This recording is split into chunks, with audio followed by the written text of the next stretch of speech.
Recently, Laura Ingraham discussed a pretty surprising poll on her show on Fox, which showed that Biden beat Trump in this, again, one particular poll, but it shows that Biden would lose to Ron DeSantis, which means Donald Trump don't like this.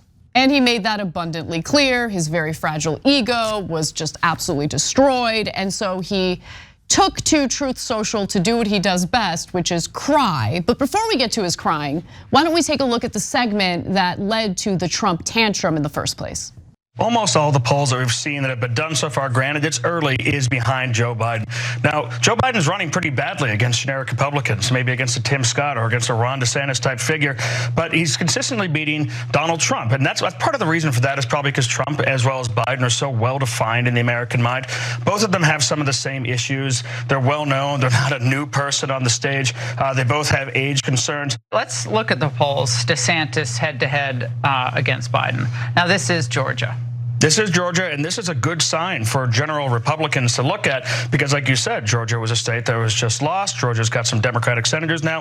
To see Republicans this far out leading, except for Donald Trump, leading Joe Biden shows a lot of the weaknesses. All right, Chris, let's go to Arizona, another state that Trump lost by less than 1%, 11 electoral votes. What are the polls saying about how he'd do against Biden? It's a lot of the same thing. DeSantis versus Biden in Arizona. Another good sign for DeSantis or generally for the GOP. Now this is one poll. This is 500 Arizona voters just taken as a plus 4.4. You're right, it's just one poll. Margin of error. But it is a broader trend. In matchups between ex-Republican and Joe Biden, ex-Republican usually wins, except when it's Donald Trump. Now, just to give you some information about the poll itself, it was commissioned by the Common Sense Society. It does have a margin of error of plus or minus 4 points. And it's one poll. There have been many other polls that we've talked about on this show that unfortunately show that Biden loses to Donald Trump. But he, of course, is hyper-focused on this one poll that's airing on Fox, and he doesn't like it. Now, Cenk, what are your thoughts on this? So, Trump is not entirely wrong, and here's what I mean by that. There's tons of polls, as Anna just told you. So Fox News chose to do a segment about a poll showing that Donald Trump loses to Biden, but Ron DeSantis beats him. It's not an accident. They could have done an equal and opposite poll showing Donald Trump with a big lead against DeSantis. They could have, and there are some polls that show that Trump is beating Biden by 7 points. They could have done that segment. No, they chose to book that guy knowing that he's gonna say what he's gonna say, which is that almost any Republican can beat Biden except Donald Trump. And Laura Ingraham chose to do that segment. So yeah, Murdoch has told his hosts, you must be in favor of DeSantis and against Trump. So even though Trump is a sweaty tooth madman and what some of the things he's gonna say here are funny, right? But it is true that Murdoch and Fox News have had enough with Trump. By the way, it's also true, and I loathe Fox News and I loathe Rupert Murdoch. But it is also true that poll that they showed you is far more representative of the combination of polls. That almost anyone can beat Biden, which the Democrats don't want to acknowledge, except Donald Trump. He's the one guy that sometimes beats Biden, which is incredibly depressing and means you should definitely get another candidate, and sometimes loses to Biden. He's the only Republican that loses to Biden in most of the polls, not all of them. Now let's go to Trump and his post on Truth Social where he writes, Laura Ingraham on Fox News just did a hit piece on me. There go her ratings. Showing some polls which indicate that Ron DeSantis may do better against Biden than I would, when actually polls show that I do much better against Biden than Rob. Than Rob? Why is it Rob and why is it in quotes? I don't know. It's Ron DeSantis. I don't understand him at all. Do the right wingers understand him? Why are we calling Ron DeSantis Rob? Why not? Why not, Cenk? Yeah. But why not? Look, he was calling him apparently behind the scenes Ronnie Meatball or whatever. I like that. Yeah, let's go with Ronnie Meatball. Yeah, I'm happy to do nicknames against Republicans. Very happy. But Rob? Where the hell did that come from? Okay, keep going. Okay. The poll you're looking at now, which has me doing far better against Crooked Joe, was just put out by Fox, I'm sure unhappily. Then he continues to say, I'm also leading DeSantis by over 40 points in primary voting. Watch Greg Kelly on Newsmax at 10 p.m. So these are the polls that Trump was referring to. So in the left-hand side, you can see that Trump is beating Biden 45% to Biden's 38.1%. And then on the right-hand side, you'll see that Joe Biden is beating Ron DeSantis. Biden's at 38.6%, DeSantis is at 35.1%. So look, the other thing I just want to quickly mention is that elections are fluid, meaning that things change and they can change rapidly, right? So you can go from thinking that Jeb Bush is gonna win the Republican primary to all of a sudden, he's like one of the first ones out of the race. You get what I'm saying? Like, it's hard to really predict what is going to happen. There is still a lifetime between today and the actual election.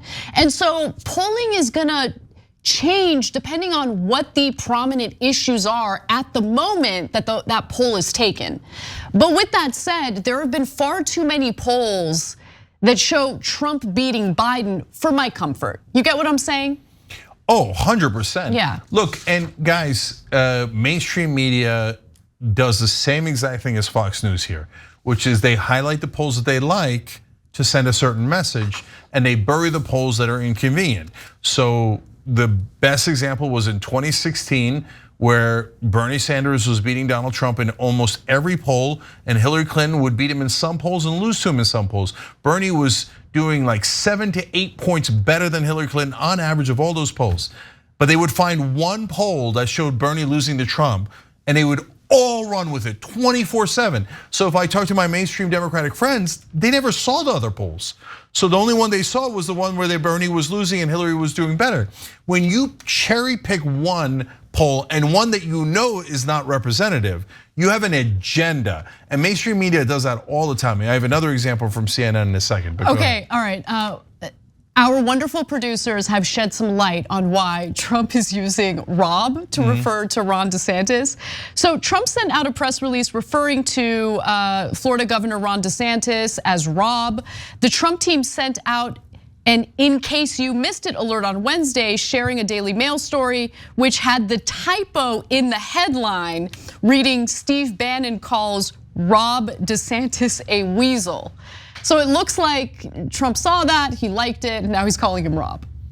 That's so inside baseball. Okay, super random. Anyways, by the way, speaking of random. Next reporter, please, if you're interviewing Trump, ask him one question and I guarantee it'll be gold. Ask him, we're calling Ron DeSantis Ron DeSanctimonious. Can you tell us what sanctimonious means? Okay, guaranteed. Guaranteed it's gonna be a viral sensation because there's no chance he knows. Okay, anyways, the most devastating part of that post on Truth Social is when he says, make sure you're watching Greg Kelly on Newsmax at 10 a.m. instead. Okay, so that's what Laura. 10 p.m. Yeah, did I say a.m.? Yeah, 10 p.m.